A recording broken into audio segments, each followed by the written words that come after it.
ಹಿಂದೆ ಏನು ಈಗ ರಾಜ್ಯ ಸರ್ಕಾರದ ಇವತ್ತಿನ ಬೆಳವಣಿಗೆಗಳ ವಿಚಾರಗಳ ಬಗ್ಗೆ ಮಾತಾಡ್ಬೇಕಂತಂದ್ರೆ, ರಾಜ್ಯದಲ್ಲಿ ಕಾಂಗ್ರೆಸ್ ಸರ್ಕಾರ ಬಹಳ ಹೊಸ ಅಧಿಕಾರವನ್ನ ಮಾಡಿದೆ. ಕರ್ನಾಟಕ ಸರ್ಕಾರ ರಾಜ್ಯದಲ್ಲಿ ಹಳೆ ಮೈಸೂರು ಭಾಗದಲ್ಲಿ ನಮ್ಮ ಲೆಫ್ಟ್ ಸಮುದಾಯಕ್ಕೆ, ನಮ್ಮ ಮಾದಿಗ ಸಮುದಾಯಕ್ಕೆ ಯಾವುದೇ ರೀತಿಯ ರಾಜಕೀಯ ಸ್ಥಾನಮಾನ ಪ್ರಾತಿನಿಧ್ಯಗಳು ಇಲ್ಲಿವರೆಗೂ ನೀಡಿಲ್ಲ. ನೀಡ್ತಾ ಬಂದಿದ್ರು MLC ಒಂದ ಕೊಡ್ತಾವ್ರೆ. ಯಾವಾಗ ಆಗಲೇ ಸುಮಾರು ಬಹಳ ವರ್ಷಗಳಿಂದ MLC ಒಂದು ಕೊಡ್ತಾರೆ. ಈಗ ಯಾವ್ದು ಕೂಡ ಈ ಹಳೆ ಮೈಸೂರು ಭಾಗದಲ್ಲಿ ಯಾವುದೇ MLA ಸೀಟ್ ಆಗಲಿ ಮತ್ತೊಂದು ಯಾವ್ದು ಕೂಡ ಇಲ್ಲಿ ನಮ್ಗೆ ಸಿಗ್ತಾ ಇಲ್ಲ. ಆ ಉದ್ದೇಶಕ್ಕೋಸ್ಕರ ಈಗ ಹಳೆ ಮೈಸೂರು ಭಾಗ ಮತ್ತು ಚಾಮರಾಜನಗರ ಮೈಸೂರು ಜಿಲ್ಲೆಗೆ ಸಂಬಂಧಪಟ್ಟಂಗೆ ನಮ್ಮ ಡಾಕ್ಟರ್ ತಿಮ್ಮಯ್ಯ ಅವರಿಗೆ MLC ಸ್ಥಾನಮಾನವನ್ನು ಕೊಟ್ಟಿದ್ದಾರೆ ಪಕ್ಷದಿಂದ. ಅದರಿಂದ ಹಳೆ ಮೈಸೂರು ಭಾಗದಲ್ಲಿ ಹೆಚ್ಚಾಗಿ ಈ ಸಮುದಾಯಕ್ಕೆ ಅನ್ಯಾಯ ಆಗಿರೋದ್ರಿಂದ ಏನು ಈಗ ನಾಳೆ ಏನು ಹೊಸ ಸರ್ಕಾರ ರಚನೆ ಆಗ್ತದೆ, ಹೊಸದಾಗಿ ಕ್ಯಾಬಿನೆಟ್ ಮತ್ತೆ ರಚನೆ ಮಾಡ್ತಾ ಇದ್ದಾರೆ.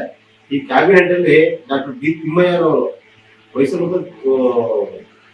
ಮತ್ತು ಚಾಮರಾಜನಗರ ಜಿಲ್ಲೆಯ ಏನು MLC ಆಗಿದ್ದಾರೆ, ಅವ್ರಿಗೆ ಸಚಿವ ಸ್ಥಾನ ಕೊಡಬೇಕು ಅಂದ್ಬಿಟ್ಟು ಈ ಸಮಾಜದ ಒತ್ತಾಯ ಮಾಡ್ತೀವಿ. ಏನು DK ಶಿವಕುಮಾರ್ ಅವರ ಸರ್ಕಾರ ಏನ್ ಬರುತ್ತೋ ಆ ಸರ್ಕಾರದಲ್ಲಿ ಈ ಭಾಗದಲ್ಲಿ ಮಂತ್ರಿ ಮಾಡಬೇಕು.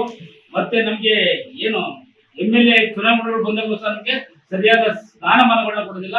ಮತ್ತೆ ನಿಂತುಕೊಳ್ಳೋದಕ್ಕೆ ಚುನಾವಣೆಯಲ್ಲಿ ಸ್ಪರ್ಧಕ್ಕೋಸ್ಕರ ನಮ್ಗೆ ಪಕ್ಷವಾರಗಳು ಲೆಕ್ಕ ಕಂಡ್ರೆ ನಮ್ಗೆ ಟಿಕೆಟ್ ಅನ್ನ ಸಾಲ ಇಡ್ತಾ ಇಲ್ಲ. ಇದು ಬಹಳ ದುರಂತ ಅನಿಸ್ತದೆ. ಅದರಿಂದ ಈಗ ಬರ್ತಕ್ಕಂತ ಏನು 2 ವರ್ಷ ಅವಧಿ ಶಿವಕುಮಾರ್ ಅವರ ಸರ್ಕಾರ ಏನ್ ಬರ್ತೋ ಆ ಸರ್ಕಾರದಲ್ಲಿ ಡಾಕ್ಟರ್ ತಿಮ್ಮಯ್ಯನವರಿಗೆ ಮೈಸೂರು ಹಳೆ ಭಾಗದಲ್ಲಿ ಏನಿದೆ ಮಂತ್ರಿ ಮಾಡ್ಬೇಕಂತ ಈ ಸಮಾಜದ ಹತ್ತೊತ್ತಾಯ ಆಗಿರ್ತದೆ. ಕಾಂಗ್ರೆಸ್ ಸರ್ಕಾರ ಅಧಿಕಾರಕ್ಕೆ ಬಂದಾಗಿಂದಲೂ ಕೂಡ ಇಂದ್ರಾಚಯ್ಯನವರು ಬಿಟ್ಟರೆ ಯಾರು ಕೂಡ ಸಚಿವರಾಗಕ್ಕಾಗಿಲ್ಲ. ಬರೀ MLCಗಳು ಆಗ್ತಾ ಬರ್ತಾ ಇದ್ದಾರೆ, MLAಗಳು ಆಗಕ್ಕಾಗ್ತಾ ಇಲ್ಲ, ಸಚಿವರು ಆಗೋಕ್ಕೂ ಸಾಧ್ಯ ಆಗ್ತಾ ಇಲ್ಲ. ಈಗ ಡಾಕ್ಟರ್ ತಿಮ್ಮಯ್ಯನವರು ಆಧಾರ ಮಹಾಸಭಾ ಸಂಘಟನೆಯನ್ನ ರಾಜ್ಯ ಪಕ್ಕದಲ್ಲಿ ಕಟ್ತಾ ಇರೋದ್ರಿಂದ, ಜನಾಂಗವನ್ನು ಒಗ್ಗಟ್ಟು ಮಾಡ್ತಾ ಇರೋದ್ರಿಂದ ದಯಮಾಡಿ ಪಕ್ಷದಲ್ಲಿ ನಾವು ವಿನಂತಿಸಿಕೊಳ್ಳೋದೇನೆಂದ್ರೆ, ನಮ್ಮ ಜನಾಂಗದ ಪರವಾಗಿ ಡಾಕ್ಟರ್ ತಿಮ್ಮಯ್ಯನವರಿಗೆ ಹಳೆ ಮೈಸೂರು ಭಾಗದಲ್ಲಿ ಸಚಿವ ಸ್ಥಾನ ನೀಡಬೇಕೆಂದು ವಿನಂತಿಸ್ತೇವೆ.